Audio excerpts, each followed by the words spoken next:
Donc suite à ces diverses découvertes, il y a aussi une découverte qui existe depuis très très longtemps en fait. Ça remonte à l'Antiquité. C'est ce qu'on appelle la chambre noire. Donc la chambre noire, c'est vraiment l'ancêtre de la photographie. Vous voyez, donc là c'est une boîte en bois avec une ouverture. On appelle pas ça un trou. Est-ce que vous savez comment ça s'appelle? Est-ce que vous savez comment ça fonctionne? Ouais, Nathan? Déjà, il s'appelle le sténopé. Ouais. Et donc, la lumière du haut du chapeau du Donc les traits, c'est la lumière en fait. Hein, oui, ça, voilà. La lumière du haut du chapeau du personnage rentre dans le sténopé. Ouais. Et pareil pour la lumière du bas des pieds, quoi, Ouais. qui rentre dans le sténopé. Et donc le personnage à l'intérieur, il devient il est à l'envers, quoi. Et sur une version moderne de caméra, par exemple, comment t'appellerais le sténopé? Le diaphragme. Le diaphragme. Ok, vous voyez tout ce que c'est le diaphragme sur les caméras? Oui.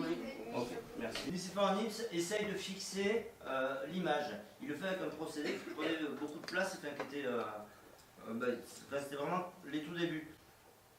Louis Daguerre reprend ses travaux et simplifie un petit peu ce phénomène, l'améliore et crée ce qu'on appelle donc le daguerréotype, qui est là pour réellement l'ancêtre, on va dire, de l'appareil photo actuel.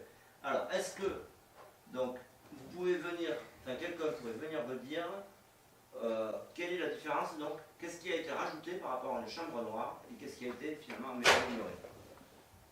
Swan.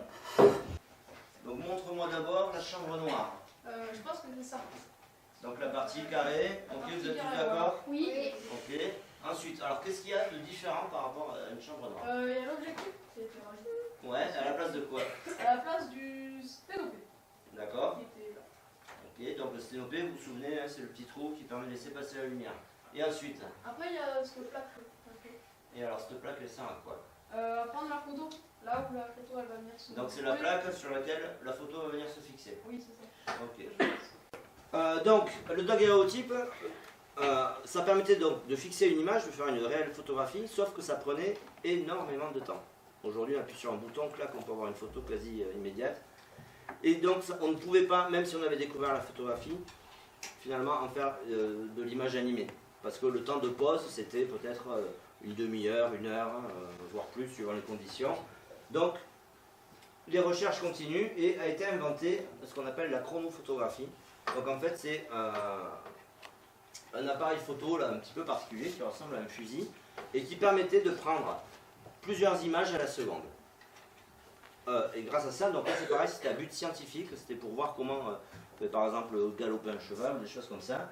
Et ces photographies mises bout à bout, on arrivait à créer quasi l'illusion du mouvement. Et vous allez voir, par exemple, avec cet exemple pour le cheval, on voit que c'est quand même un petit peu décousu comparé à ce que l'on voit quand on filme avec une caméra. Donc grâce au fusil photographique, on a réussi à prendre plusieurs photos de manière assez rapide, ce qui va amener ensuite à la découverte donc, de quelque chose de fondamental pour le cinéma, c'est ce qu'on appelle la pellicule. Ça c'est une pellicule par exemple de cinéma actuel, c'est du 35 mm. À l'époque, les frères Lumière, eux, avaient une pellicule qui était du 70 mm à peu près. Le négatif, vous savez ce que c'est? C'est pas tout ce qui est foncé qui est bien clair et ce qui est clair. Voilà, c'est-à-dire la lumière en fait est prise à l'envers et ensuite une fois qu'on a notre négatif, ça c'est du négatif 35 mm mais photographique, donc 24-36 en fait. Donc toutes ces découvertes en fait ont été mises au point par les frères Louis et Auguste Lumière, dont vous avez sûrement entendu parler du nom. On peut dire, même s'il y avait beaucoup de concurrence à l'époque, que c'est eux, on va dire, les inventeurs du cinéma. Et donc, en 1895, ils organisent la première projection publique d'images animées photographiques, c'est-à-dire là, pour le coup, réelles. Hein. Donc, par exemple, l'arrivée du train au gare de la Ciotat, etc.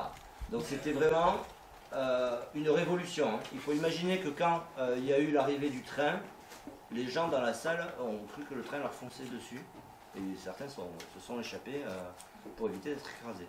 Qui va évoluer, c'est-à-dire qu'à cette époque-là, les films sont projetés dans les fêtes foraines, dans les foires. Ils ne sont pas encore réellement conçus, scénarisés, tel que ce que l'on peut voir aujourd'hui. Mais ça sera donc le sujet de la prochaine séance. En attendant, je voudrais que sur votre classeur, vous repreniez votre frise. Ok. Et donc, à la date de 1895, donc vous allez noter les frères Auguste et Louis Lumière, première projection publique. Donc voilà pour l'histoire du cinéma pour aujourd'hui. Là vous allez continuer la journée en allant au studio donc, pour vos travaux plus techniques, préparation de tournage, écriture de scénario. Donc vous pouvez aller au studio.